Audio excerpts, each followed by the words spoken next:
Good morning, everyone, and a very warm welcome to Lisburn this November morning. My name is Kezia Williamson, and I am Head of Place at Innovate UK KTN, and I am your host today. Innovate UK is the UK's innovation agency, and Innovate UK KTN is part of the system that connects and convenes that all together. So my role is focused on working with regional partners to co-develop and co-deliver our portfolio of place activities across the UK for the benefit of those places. And that's why we're delighted to be partnering with Invest Northern Ireland today to bring you this event. And it should become clear to you over the course of the morning that we work very closely together to ensure that businesses in Northern Ireland can innovate and grow to meet your ambitions. So as you can see, we've got a full agenda this morning, so I'm not going to spend much time talking now, but don't worry, you'll have plenty of chance to see me. So before we jump into our first session, I'm just going to cover a few bits of housekeeping. So there's no fire alarms planned, so if you do hear a fire alarm, just assume that it's real. Please leave the hall using the nearest fire exit. So there's two at, I feel like an air steward now, two at the back, and one on my left. And there are safe assembly points 2 and 3 in the main and restaurant car parks, and I'm assuming there will be staff that will appear and help herd us. Toilets are located between the main reception desk where we came in and the ground floor bar, and all of the catering will be back served in the foyer where we had our coffee and delicious scones this morning. So we welcome you taking photos and posting your insights from the event on social media. We've got a hashtag, where is it? Innovate Local, so please use that. If you could, however, make sure your phones are on silent or do not disturb, that would be greatly appreciated. If you do need to pop out to make a call, you can head back to the foyer to do this. Okay, so that's practicalities out of the way, so let's get started. And it's my great pleasure to invite Dr. Steve Welsh, our Director for Place Skills and Knowledge Transfer, to the stage to say a few words about what innovation means to us. Thank you, Steve.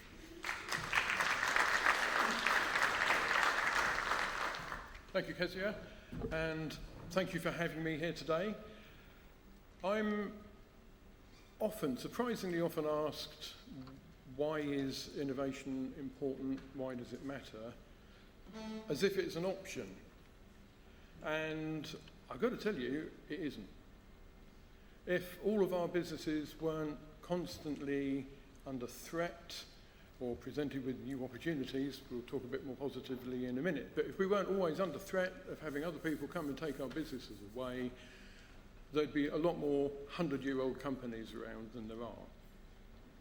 So that's a pretty negative spin, isn't it? Innovate to survive. We've got a better way forwards here, which we think of as innovate to thrive. Feels like a cliche to say that innovation is more needed than it has been before, that the world is changing faster than ever before. I feel like I'm saying something very obvious, but it is more true now than it has been before. We're facing practical challenges in terms of energy costs, increasing pressure on access to materials. The global political situation is maybe pushing back against some of what we've been used to in terms of easy international supply chains and cheap transport. So all of these are challenges, but they're also magnificent opportunities. So innovation is needed to do what we've been doing already. So we need to innovate almost just to stand still, looking at the environment we're in. But that's going to happen. So if that innovation is going to happen, and there are going to be companies coming up doing things, why not us? Why not people in this room getting in there and making that progress? So I'm from Innovate UK, and we're working richly in partnership with Invest Northern Ireland. And part of why I'm here today is to really emphasise that commitment that we've got to helping you be effective and pull out the value in innovation. What does that mean? Well, of course, funding is helpful. And we know that probably innovation means you're going to be working with people you haven't worked with before, trying to do something new. And the funding part of that is helpful and valuable because, of course, it helps de-risk somewhat this idea of doing something new, exciting, but maybe hasn't been done before. So this is why the funding is helpful. But we're also aware that it can be difficult to understand how funding schemes work and what the different options are. But I'd add, it's also not only about funding. Sometimes it's about knowing the right people to talk to, or maybe being given an introduction to somebody who has access to a different market than you have, or has information that might help you in making a business case or understanding what you want to do. So all of these things still seem to value greatly that human touch. And that's why we've got a number of advisors in this locality, both from Innovate UK and also Invest Northern Ireland, actual humans that you can talk to. Some of them you'll see later in the session, but actual humans you can talk to explore your idea, to look for those contacts, seek advice on funding, and I would urge you to take advantage of that, because we are committing to simplifying how to work with resources to help you. We want to join these things up so that you've got a clearer path through the things that are out there to help you. It's taking a while to do that, and you can, if you've worked with innovation support before, you'll understand that it can be complicated. We're committing to improving that and simplifying it and joining it up. But the main thing to work with is the people. And that could be the people in this room that you meet today in your networking, but also the advisors that we provide to help you get started. And we absolutely recognise that innovation happens in a place. And we also very much recognise that there's a lot of very creative and ambitious SMEs in Northern Ireland that we want to work with to help. So this is part of our commitment to being here and working with you in Northern Ireland, and connecting you within the system, of course, but also helping surface what you've got going on here as part of the national picture of what we've got in the UK. So I hope you have a nice event today. I'll be around during the day if anybody wants to talk to me, and I'll be participating in the surgery sessions later. But otherwise, that's it for my opening remarks and my call to action to get excited about what help there is out there to help you do something exciting.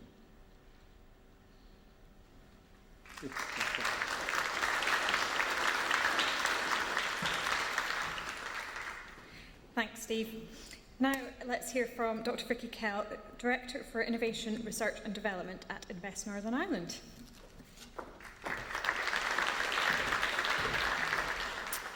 Morning. It's really great to see a room full of people. We certainly have missed that over the past few years, and I certainly think you'll all agree that the buzz that there was out in the foyer whenever you came in, it's something that we need to get back. We need to have these face-to-face engagements. We need to take the time out to run these sorts of events. And you'll hear a few messages coming through from all the speakers relating to innovation, the importance of innovation, the need for innovation, the fact that innovation is essential for your business to actually thrive, as Steve said. So I would like to add my welcome to that has already been given by Kezia and also by Steve, and to say, I hope that you find the sessions here today really useful, and it does excite you, and it does get you to think about your business, the help that is available to your business to innovate within your business. Invest and I put innovation at the centre of what we do with companies. We realise the importance of it. We realise the need for innovation to develop new processes, new technologies, new products to allow companies to survive and thrive in global markets. It's also a way in which you can improve your productivity within your business, increase your bottom line. Invest I also works to attract inward investment and brings those companies into Northern Ireland that then become part of our ecosystem. And we also support the whole concept of entrepreneurship in terms of starting new businesses up and getting those businesses to grow and become global players. Many of you will have heard of the 10X strategy that the Department for the Economy has published, and it's no surprise that innovation is the key to that strategy. And it talks about it's a decade of innovation, and that has then come into our focus and the business plans that we put together. But innovation is much wider than a lot of people think. Whenever you mention innovation, people immediately think it's lab coats, it's laboratories, it's research and development, it's test tubes. But innovation can be applied to any part of your business to give you a commercial return. It is problem solving, it is creativity. So it's much more than technology, it's much more than science. It's not just creating those new products, those new services. It can be your business model. It can be how you engage with your customers. And you need to think about process innovation as well as looking at new products and new services. But you also need to think about the process you follow to actually embed innovation within your business. Because it's not a black art. A lot of people think it's a black art. It's not. There's a process you can follow that will improve the success of your innovation activities. And all businesses need to innovate. Northern Ireland has a history of innovation, from the Massey tractor to the first streetcar that was developed, the pneumatic tyre. We've got the oldest distillery in the world, the portable defibrillator, invented here. Milk of magnesia, invented here. Chocolate, invented here. And also the ejector seat, invented here. So Northern Ireland has a lot to offer in relation to innovation, inventions, and bringing new technologies, new services, new formats to the world.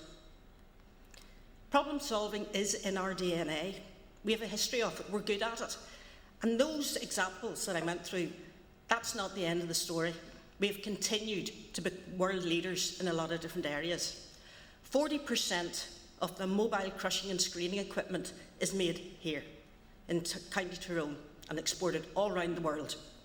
30% of airline seats made here. 1 in 4 computers in the world have a part made here. We feed 10 million people in the world, and 1 in 10 home diagnostic kits made here. So we are good at innovation. We can succeed. We have a good track record, and we need to get more businesses to innovate.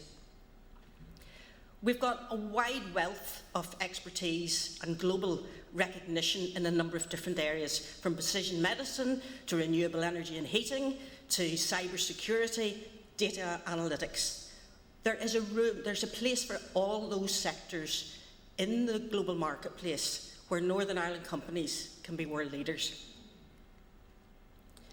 In terms of Invest NI, we offer a wide range of support for companies to help you skill up your people, to help you access those global markets, to make those introductions to the right people for you, and also in relation to provision of innovation support. And that can be through advice, can also be through financial support. Steve mentioned about you've got a unique opportunity here. We've got people around the room, advisors around the room who want to help you. So please make the most of the sessions today and take time to talk to people. Try and find out the right help for you, because we have a wide range of help. In relation to innovation, we have what we call the innovation escalator, where we get people on the first rung of innovation to actually understand what innovation is, give them advice. Many people will know things like the innovation voucher, which is often the first step people take on that innovation escalator. But we can help you mature in your innovation approach, and mature in terms of how you approach and where you actually focus innovation within your business. And we also work with partners. It's been mentioned about how we work closely with Innovate UK, and that's extremely important to us, because we are not the only show in town. We want to make sure that you get the right help for your business at the right time, and we will help signpost you to that right help. We're not going to immediately say, oh yeah, we can solve it. We may not be the right people to do it, but we will certainly help you find the right people to do it. I mentioned about innovation being a process, and I just want to draw attention to the bottom of that slide where we talk about Innovate NI. It provides a roadmap to the innovation process. It talks about 4 stages, about ideation, about selecting the right solution, implementing that solution, and then getting commercial return. There's this way in which you can improve the success of innovation activities within your business. So please take the step today. Talk to the people in the room, because it is a unique opportunity to do that. And as I say, if we are not the right people to help you, we will certainly point you to the right person to help you. So I hope you really enjoyed the sessions today. I hope you have a rewarding experience, and also I hope you find it useful for your business. Thank you.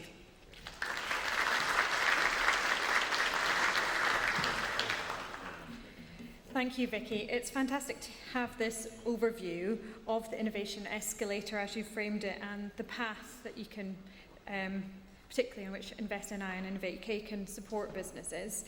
And as Vicky said, part of today is about getting you to meet those right people. So you'll get a chance to meet the amazing teams behind a lot of these programs in our surgery session later on this morning. Okay, now I'm going to hand over to Paul Malcolmson, who's Innovate UK's Northern Ireland manager, and he's going to give us an overview of what's available from across the Innovate UK system. So I understand it's going to be a whistle-stop tour, because there's a lot. But again, you'll get a chance to talk to us more about this in the surgery session, and we'll also share the slides with you, so don't feel that you have to be scribbling everything down. Although Paul did have a good tip that maybe you could do some photos. Paul, over to you.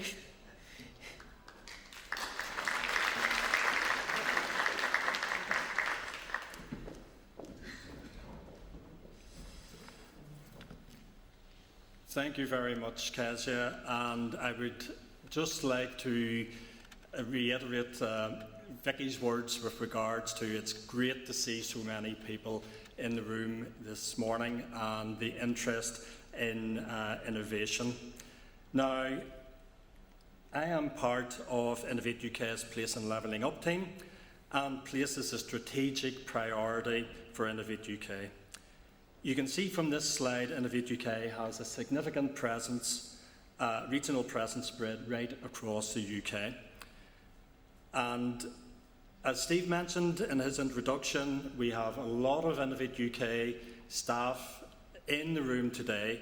Please engage with them this morning and use the opportunity to find out more about their roles and find out what they can do to assist you on your innovation journey. Why innovate? You will hear this time and time again this morning. Fundamentally, it's about growth and prosperity. As Lucy Mason stated in a recent LinkedIn article, ideas is easy, developing and implementing them is challenging. But perhaps she should have included another line in there, is who cares? I think that's a fundamental step in your innovation journey. Who is going to buy your innovation? And if you can answer that question today, this event will really help you on that journey by demystifying and encouraging and clarifying the innovation process for you. Now, Innovate UK can support you in 2 ways: grants and loans, and making connections.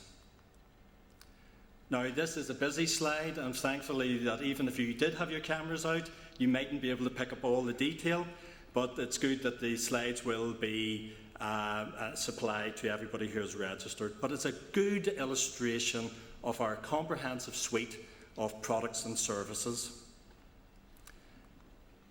Any business in the UK can apply for Innovate UK support, and our funding opportunities are normally via competitions. At the minute, as in Innovate UK, we run over 200 competitions per annum, and that can be a bit overwhelming as to where do you find out what competitions are live, is it suitable for me, etc. But we have several tools that you can utilise, either signing up for Innovate UK's newsletters, social media such as LinkedIn, but also we have the Knowledge Transfer Network's funding page and innovation funding service, where you will see all the live competitions In addition, we have the Innovation Hub, and that's a great resource to search for current and support mechanisms that best suit your business and ultimately your need. Just for completeness, I'd just like to mention that Innovate UK manages programmes on behalf of other UK partners. It would be remiss of me if I did not flag the current Northern Ireland Launchpad, which was co-created between Innovate UK and our Northern Ireland partners. The focus of this Launchpad is the Northern Ireland Life and Health Science Cluster. The first round of funding opportunities is now open until the 13th of December, and more details can be found on our Innovation Funding Service. I will briefly highlight some, and I have to emphasise some, of our interventions. SMART is our main non-sector specific programme. Calls are open throughout the year. We have more domain sector specific opportunities such as our Catalyst and other calls.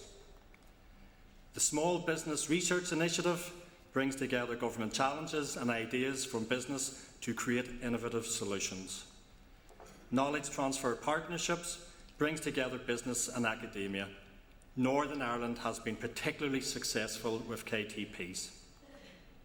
Investor partnerships are a good example of non-grant support. And iCure is a programme that supports university spin-out companies. And again, Northern Ireland is a leading region in the UK with regards to the establishment of spin-out companies from our 2 universities. Future Leadership Fellowships is support for the development of innovation and research leaders. And we have several international initiatives to help you access international opportunities and partners. We have various supporting mechanisms, and they have already been touched upon earlier on. But in Northern Ireland, we have the Innovate UK Edge team focusing on accelerating business growth. You will hear more from them later, but they're mostly sitting down in the bottom, where I'm standing, right-hand corner of the room. You will also hear from Innovate UK's Knowledge Transfer Network on how they connect innovators with new partners and opportunities. Briefly, our Catapult Network. These are not-for-profit technology and innovation centres. They are designed to connect businesses with the UK's research and academic communities, with the aim of turning innovative ideas into commercial products. We have a representative, Sue. I'm just trying to pick you out where you're sitting. Yeah, again, down in the bottom right-hand corner, she's representing the Digital Catapult in Northern Ireland, and she has specifically asked me to flag that they have a 10-fold net zero accelerator fund, which is funded by DAERA, and that is open for applications at this moment in time. So that's your plug, Sue, for this morning. Now, as I say, this was a brief overview of Innovate UK and some of its programmes. And it hopefully gives you a flavour of the assistance we can provide alongside the likes of Invest Northern Ireland and the others that are manning the stands around the room. It's, not only for the surgery sessions, but the pop-ups. Use the surgery session. It will provide you a great opportunity to engage with the wider innovation ecosystem. But now start thinking about those questions you need to ask, and please engage with as many tables as possible. Thank you.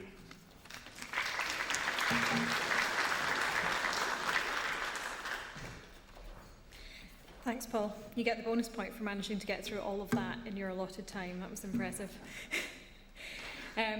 So our next speaker has one of the coolest job titles that I've come across, of futurist. It always makes me slightly disappointed that he's not dressed in some kind of cool spacesuit, but we'll let him off. Jonathan Michener spent much of his career focusing on the future, and his current job helps inform strategy internally across Innovate UK and across government by looking some decades ahead at future technologies. So I'm presuming that doesn't include sort of lottery numbers or anything like immediately awesome. But Jonathan, over to you. What does the future hold, and what part does innovation have to play in it?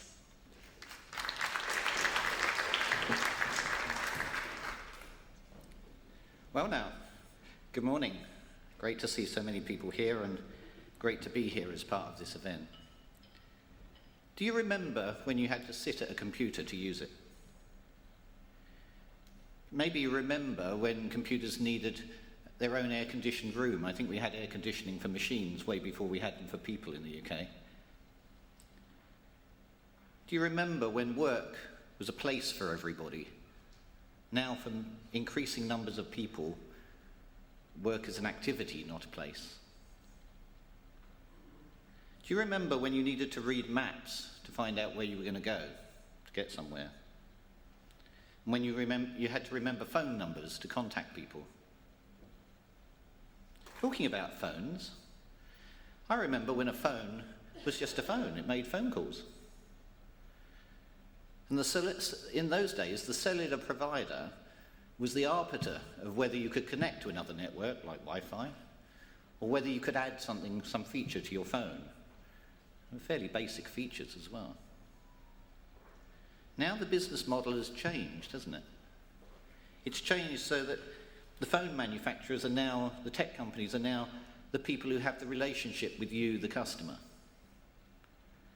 And they create the environment in which you can make those choices yourself. You can choose what networks to connect to. You can choose which applications you use. And this demonstrates that innovation, just as Vicky said, is not just about technology, but also about business process. It changes the way that businesses interact and who's in charge and who owns the customer. I remember when cash was always needed. You always had to have some cash in your pocket, at least for small value transactions. It's not true anymore. And soon it won't be necessary at all. It won't exist. I already pay with my watch more than I pay with any other means. This demonstrates how even pillars of society can be changed by innovation. Cash was a fundamental of society. And just like with some other innovations, some people will feel left behind or worried about these changes. And what about those who say these things will never happen? I remember well, at the start of the World Wide Web, I remember people saying, oh, you'll never do banking online because of security concerns. I remember just as well people said, you'll never have your health records online because of privacy concerns. As a futurist, I learned very quickly never to say never. I remember when TV was a box in the corner, and it was in the corner of the room, and the broadcasters decided what you were going to watch, in what sequence, when, and at what time. Time-based content will soon be dead. This demonstrates not only the change in how we deliver media and who decides what and when, but it also shows how even social routine is changed by innovation. How we spend our time, how we organise ourselves is now different because of innovation in that area. And social routine has been radically changed for many by social media, of course, and the mobile device more generally. It's another example of how our communication habits have changed as a result of innovation, and it's also an example of how people trust technology, sometimes too much, in my opinion. Do you remember the time before the internet and the World Wide Web? I was very fortunate in those days to be working on stuff that meant I met Tim Berners-Lee for a short time. And I always remember two things that he said. One, that people even then were so familiar with doing stuff online so quickly that they assumed it was more mature than it actually was. He kept saying, well, it's more like a baby in nappies in those days. I think it's still a teenager today, but nevertheless, people, because it's so familiar to us and we use it for everything, it's like it's always been there, and it's still really a teenager. We don't really understand the impact that it has on wider society and stuff by doing all these things online, but we will. The second thing he said was, if he'd realised people were going to quote URLs to each other over the phone, he'd never have designed the format the way he did. But if you recall that time before the internet and the World Wide Web, you also recall the time before cybersecurity was a thing.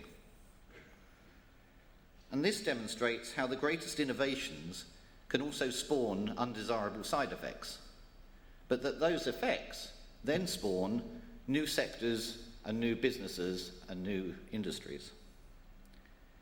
And I, just highlight in this area, in Belfast, the excellent Cybersecurity Innovation and Knowledge Centre. Now I just want to say something about the major shifts I see happening in the future. We've looked back already. Let's tackle AI first. You'd expect me to say something about that as a future technologist. People talk about AI as if it's one big monolithic lump of stuff, where in fact one needs to be rather more specific, I think. The generative AI that we hear so much about and that's exploded recently will assist and change many of the things that we do every day, because it will become embedded in the tools that we use every day, such as Office and other creative things. And if you make something easy for people, they'll do it generally. And that's what's going to happen with that, I think. We're going to embed it in so many day-to-day tools that we'll just use it because it's so easy. We'll have to be careful as well. But it offers much more than that, and particularly in combinations with other technologies. The one thing I always remind people as a futurist is that the biggest, most impactful change in the future, as in the past, comes from when you combine technologies together. When things happen at the right time, when you combine something from one area with another that you didn't necessarily think went together. And I think the biggest thing for AI will be this combination with supercomputing. All right, we already had very fast supercomputers in the world, but we're going to have not just this traditional type of computing, but quantum computing, photonic computing, and even biological computing, where cells switch on and off. They will give us orders of magnitude more powerful computing than we have today. And when you combine the AI with that, you get very interesting things potentially happening. Combined with AI, that means that the computers can write the code for the programs that work out what comes next. It means they can test the code, they can look at the results, they can analyse the results, and it can iterate that far more times than a human could. So, by doing that, those systems will allow us to start addressing the really big problems in the world that we don't yet understand. This will include understanding better how the brain works, and indeed how to interface it to our computing technology. It will include enabling us to understand the complex microbiome that goes on in the gut and within the body to better effect. And it will include helping us understand how the world works, so that in the natural world, new materials can have amazing properties inspired by nature. It will enable us to do more from space for the benefit of those here on Earth. And it will eventually transform us into a species that inhabits more than one planet. I also look forward to the day when it helps us realise at room temperature superconductors, so that we can get this energy that we generate, particularly from natural sources and the renewables, from where there is sun, where there is waves, where there is wind, to where it needs to be used. And I think it will definitely help us design and finally achieve abundant clean energy sources that are practical and efficient, such as nuclear fusion. Now, drug discovery is commonly trumpeted as an application for AI, and that's already true today. But I think when we combine it with synthetic biology, it will open up far more new pathways to diagnostics and treatments. Completely new ways to engineer biological systems for all sorts of purposes. And we will augment human beings as well, in all sorts of new ways, both physically and mentally. And I think, both initially to correct defects, but eventually just to enhance our capabilities. And this will lead to a debate about what is right, what is acceptable, what people think is okay. And also about how we differentiate between augmented people and non-augmented people, so that we don't discriminate. AI combined with robotics will define experiments, select the materials that's needed, analyse the results, and iterate, as I said before, the most promising avenues. And robotics has a huge potential. How many robots do you have at home? I have 3 currently. People say that's unusual. But it won't be unusual in the future. I had an integrated smart home way back in the early 90s, and that's quite common these days. But robots will increasingly have a part to play in transportation, in medicine, in companionship, as well as in the sort of industrial applications that we already see. And returning to the theme of combinations, I believe that when AI is embraced by the education system, then we will finally move from the one-to-many old-style education processes to truly personalised education. And that will finally recognise that different people need different ways to learn the same material. And that can have a real impact on skills, the skills uplift of our people, enabling more and more people to take part in the work that will be available in that time. And that helps our future competitiveness and can be huge for the country.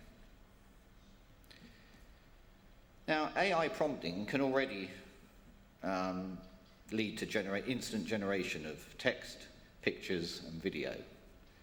In fact, I allowed it to assist me with the preparation and review of my talk this morning.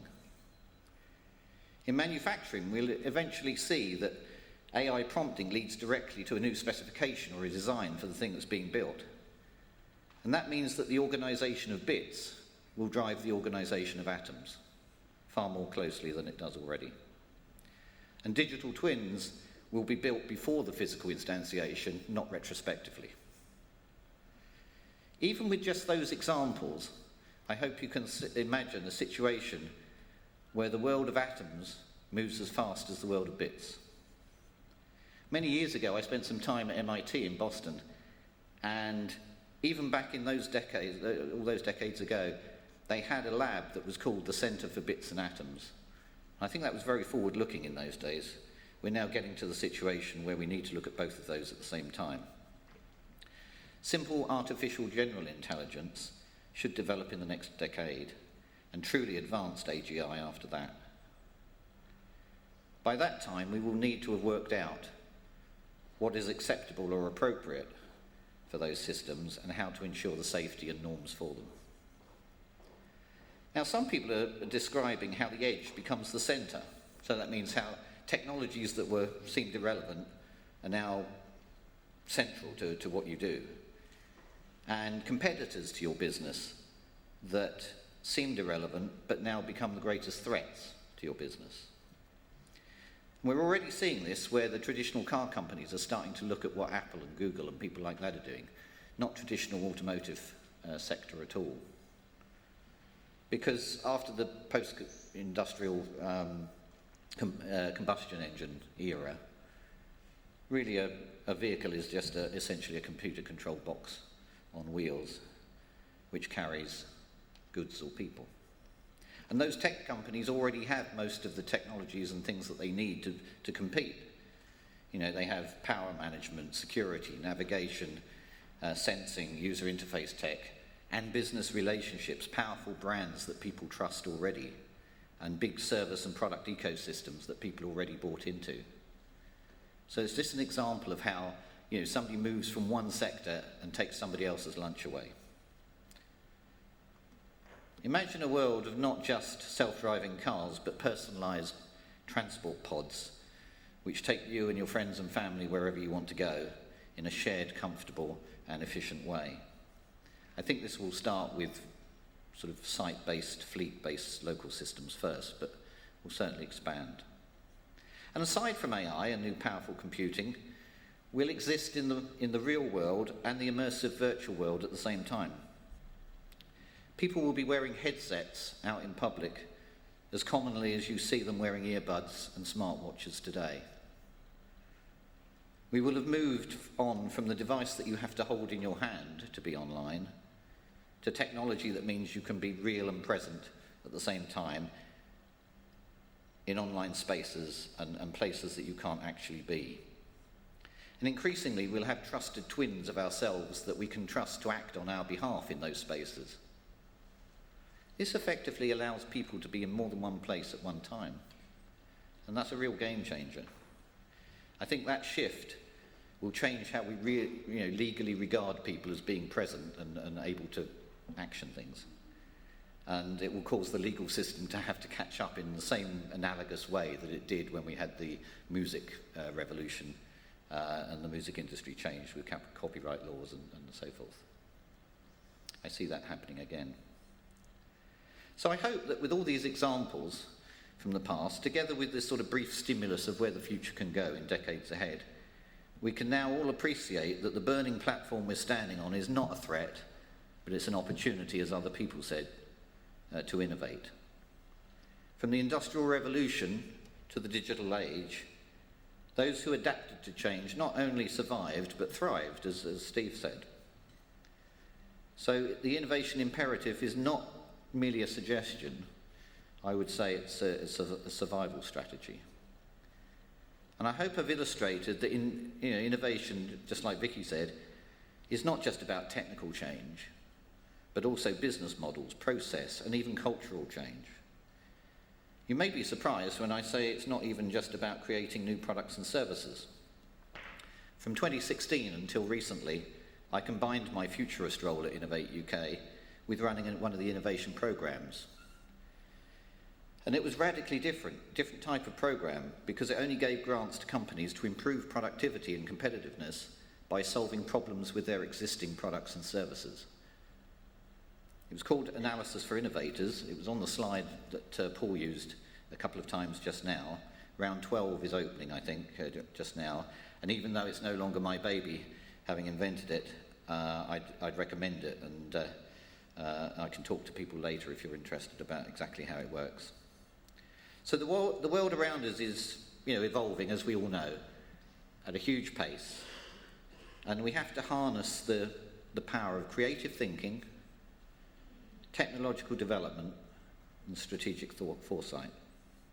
Today's burning platform demands that we not only adapt to change, but try and lead it. Innovation isn't a luxury. I think it's a lifeline. I do this job because I think it's really worthwhile.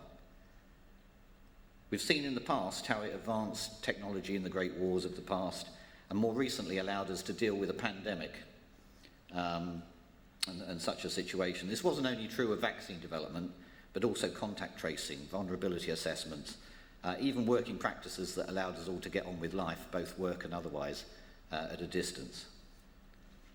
And so innovation will drive success in the future. Looking ahead, the transformative change on the horizon is absolutely staggering, even for me. I spend my life worrying about these things, and it's huge. Artificial intelligence, sustainable practices, global connectivity, all of these things will redefine industries and create new ones. The businesses that flourish are those that embrace the shifts that I've talked about and incorporate innovation into their own DNA. Thank you. Chris Trotter from Clarendon Fund Managers. I'm just curious if you could give us some examples of how SMEs can integrate AI with their existing products and services, and also whether you think they'll need to develop their own AI capability or whether they'll utilise third-party AI from the big technology vendors? Yeah, great question. As I said in my talk, I think we have to break AI down into different parts because it's a different beast depending on which bit you look at. I think there are areas where SMEs can actually do the initial innovation in AI. So there are SMEs that look at how to get robots to walk and stand up and go upstairs and things like this and plan what they're going to do. I think that sort of AI algorithmic development type stuff is ripe for SMEs to get involved with, and certainly that's the sort of thing that I think the innovation that our robotics programs would support. We've done a lot in the area of robotics in hazardous situations because the initial theory is, I think, slightly short-sightedly that we should use robots first where humans don't want to do the work. I think it's just as important to get robots to do work that humans do. But anyway, on the generative AI side, which I think is also what you were alluding to, I think it is a case of using what's available and building on top of it. So yes, the big tech companies are all working on the generative AI piece. People like OpenAI are trying to open up. In fact, you saw the board logistics recently over the weekend of people being employed and then not employed and then re-employed at the top of that company, because I think there was a debate about how open their OpenAI should be. But whatever they decide, I think there will be opportunities for SMEs to use the platforms and the technologies of others in that specific space where we talk about this generative AI that, for example, it's already happening. I know a company that works in the film industry, quite a small company, but they use they bought into that generative AI platform from one of the big vendors so that they can offer their customers the ability to produce special effects just by typing in a prompt. So you type fire in the desert and you've got a video in 3 minutes of fire in the desert, which is quite hard to generate normally. So I think it's a mixture, and I think it depends which part of AI we're talking about. Sorry, long answer to a short question. Northern Ireland has now a climate change act that requires rapid reductions in carbon emissions, but we've now begun to, because of the Ukraine war, we've begun to import liquefied natural gas that could have 3 times the emissions of previous supplies. I'm just wondering, is there any innovations available to make better use of local wind energy? Wow. I don't know. I think it's always best to say, if you don't know, say I don't know. But I think, yes, I never say never, as I said, about innovation. There's always an answer to something that somebody comes up with. I think there is so much activity at the moment. If you look at, I saw a graph yesterday of, even with Innovate UK, of our programs, what we're spending on digital and what we're spending on, in terms of the sizes of the programs for the past year, what we're spending in the different domains on digital and on health and on things. And the net zero piece was bigger than any of the others. And that gives me great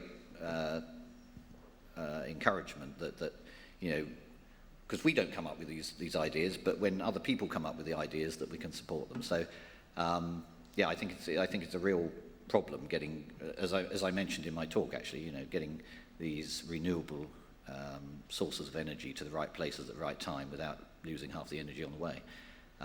We do need progress with superconductors, but I think that will take a little bit more time. But yes. Anything else? Probably time. So is there anything that we can do with some of these things where actually we need to bring stuff together as well as it's not just about the technology but also how we're doing it? Is there anything that you've learned and derived from the history that you were talking about there that makes a difference to that? Yes, I mean, the question for those that didn't have the mic is about, are there things you can do from my experience of these things to allow it to happen better? I think the biggest thing for me is to get people who you don't expect to work together. Right? The convening power of what Innovate UK does. I always say when I ran a briefing for my Analysis for Innovators programme, more innovation happened as a result of people coming to that with some sort of commonality of interest and talking over the coffee break and talking over the lunch break than it did from listening to the briefing, right? Because only so many people can apply to the competition, right, for the briefing. but lots of people can go away and do stuff that we never then hear about because they met at that briefing. And so I think in terms of the longer term stuff that I'm talking about, you have to start to talk to people that you don't believe you have anything in common with, because you'll soon find that you do. And that's where the big radical changes come. You don't get them from incremental single technologies. You get them from combining things that you thought, well, that's nothing to do with what I do. But I'll have a chat with them over coffee in case, or I'll talk to her about what happens. And you do see things that spark ideas that then get the juices going. And I think, as other speakers already said today, once those sparks arise, it's important to grab hold of the opportunity and talk to the right people who can help and catalyse that into some action, as Steve said. So a bit of a wishy-washy answer, I know, but in the essence of time, I think it is all about the convening factor and the don't be afraid to talk to people that you don't think you've got anything in common with, because I think you'll find that you do. Thank you very much.